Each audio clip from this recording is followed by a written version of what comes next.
Hi, I'm Peter Hentz, and I was one of the concept artists on Kameo II.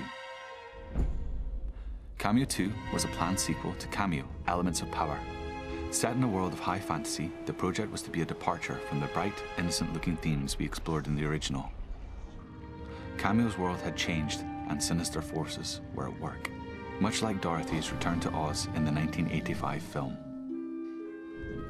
Kameo had grown up, and despite her bond with nature, she herself had been touched by the darkness enveloping the world. We wanted her new character design to reflect that. These images show a more mature Kameo, and her demeanor is far more threatening. In some images, she looks wraith-like, with pale skin and a monstrous shadow. This was to be a significant new transformation that she could undertake, and would see her drawing power from her inner darkness to defeat her enemies. We investigated how the character's clothing might have evolved too, using different cuts, textures, and colors. She'd wear a long cloak that would allow her to conceal herself in shadows.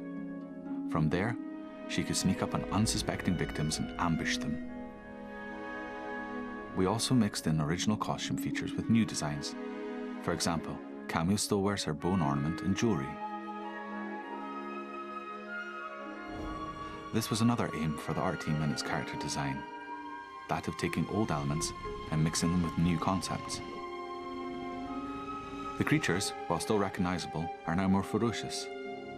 We created several versions of Chilla, more aggressive looking, with ice spines protruding from his back and great claws curving from his hands, ready to shred his enemies.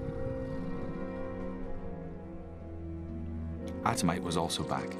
We tried a few different ideas for the projectile launching shell on his back. One was quite natural, another was mystical with floating pieces of geometry. Another took cues from H.R. Geiger's Alien. The creatures that fought alongside Kameo held the same screen presence, and because of this, we had to up the ante with our enemies. Taking well-known characters and turning them on their heads was an aim of ours in Kameo II. What you thought about someone might not be the case anymore. Unlike her role in the first game, the Mystic has become dark, twisted, and evil. She's one of the main antagonists and leads a race of serpent creatures called the Sargothans. This warrior race posed a huge threat to Kameo's world. Strong, fast, and fierce, each Sargothan was like a team of fighters unto itself, formidable, especially when fully armored. The Trolls would also be back, except now they were driven by technological advancement, much like Saramon's drive for industry in Tolkien's Lord of the Rings.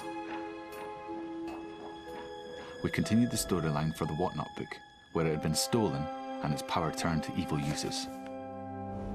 Ortho, the entity that lived inside it, had been separated, and so we created versions of him with the characteristics of the book still fused in his design.